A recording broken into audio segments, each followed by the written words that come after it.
In the far reaches of the Pacific Ocean lie a set of islands that are deeply important to the US military. Hawaii is home to 137 volcanic islands and 1.4 million residents. Yet Hawaii also houses one of the US's most important naval bases, Pearl Harbor.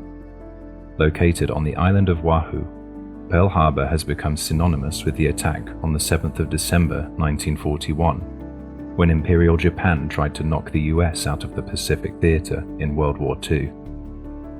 However, the US has retained Pearl Harbor over the last 79 years since the defeat of Japan. Why? This video takes a closer look at the strategic importance of Pearl Harbor today. We will focus on three main areas: the military importance of Pearl Harbor, its economic significance, and how the naval port is shaping the geopolitics in the Pacific, particularly as China seeks to expand its influence in the region.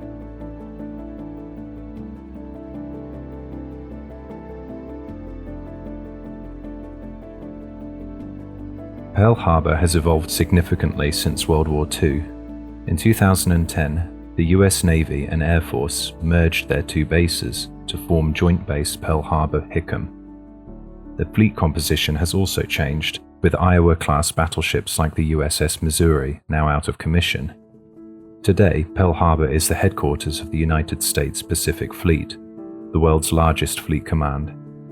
The power of this military force is hard to overstate. It comprises 200 ships, 1,500 aircraft, and 150,000 military and civilian personnel, dwarfing the combined military might of nearby powers like Australia, Japan, and the Philippines. Yet, why station so much military might in this tiny archipelago? The answer largely lies in this rising power to the west. China is seen by the US as a threat to its interests in the Pacific.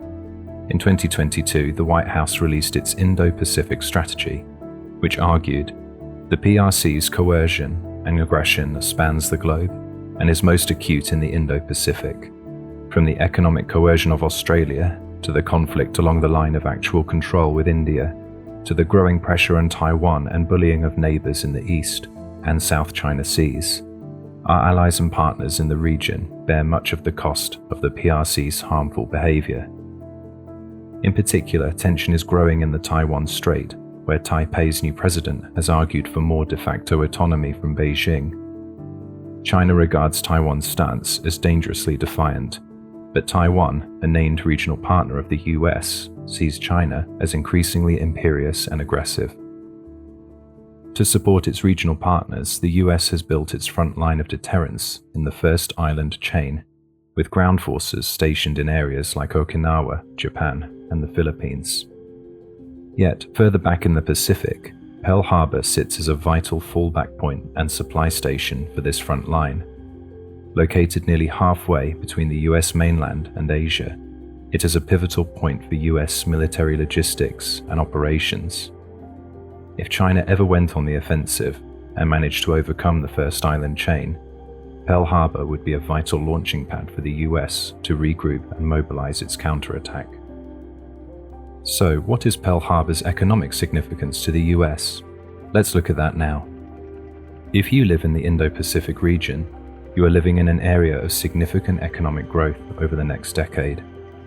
Over half of the world's population lives there, accounting for 60% of global GDP. The US has been deliberate in taking a big slice of the pie. In 2020, foreign direct investment from the US totaled over $969 billion, nearly double from a decade ago. ASEAN is the primary trading bloc in the Pacific, comprising 10 states and representing over 600 million people. The US is its second largest trading partner. On the US side, your livelihood could well depend on this region. The Indo-Pacific supports over 3 million American jobs and accounts for nearly $900 billion in foreign direct investment to the United States. Hawaii itself has few natural resources to offer and is highly reliant on imports, but its location makes it important for cargo ships, which ply between western US ports and the Pacific. Moreover, by stationing a large naval force in the region, the US is in a better position to protect vital trade routes from piracy and grey zone warfare, such as state-sponsored attacks on undersea internet cables.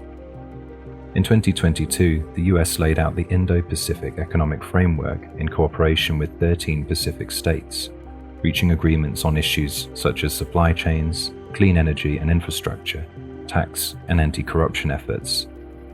China, however, has not shied away from expanding its soft power in the Pacific. Since the US is too large to challenge militarily, China has arguably done better in consolidating its economic might in what it sees as its backyard. Trade volumes between China and other Pacific states is around 2.5 times more than the United States. A big part of China's strategy is the Belt and Road Initiative, which seeks to expand its influence in the region using a vast program of infrastructure building. In this respect, you can see that on its own, Pearl Harbor's military assets do little to challenge China's rising economic dominance in the Pacific. You have seen the military and economic significance of Pearl Harbor, but what about its role in the geopolitics of the region?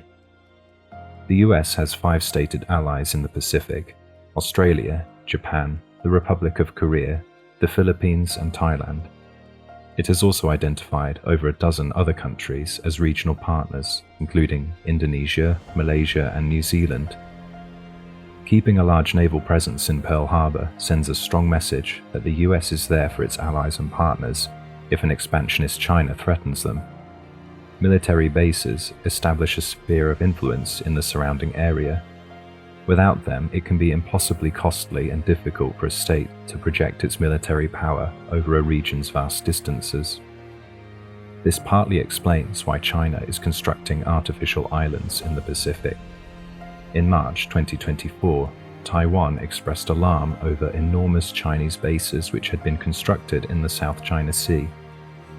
3 years earlier, Australia expressed anger when its northern neighbour, the Solomon Islands, formally switched diplomatic recognition from Taiwan to China.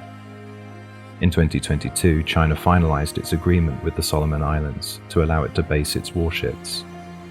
With a Chinese military presence now only 2,000 kilometers away, Australia felt a strong message from China. We can challenge your diplomatic influence and that of your great ally, the United States. One of Hawaii's congressmen, Ed Case, summarized the situation for smaller Pacific powers like this in 2020. China is directly interested in expanding its power and influence and creating dependence in the Pacific Islands. It comes out of a sense of competition with the United States. In other words, many Pacific powers would like to build partnerships with the US out of a sense of shared democratic values. However, if the US neglects them, smaller powers will find it very hard to ignore economic lifelines from an autocratic China. Pearl Harbor sends many strong messages across the Indo-Pacific. However, do you think China's rising soft power counteracts Pearl Harbor's military importance? Let us know in the comments. We hope you enjoyed this video. Please like and subscribe to support the channel and be notified when we release more valuable content.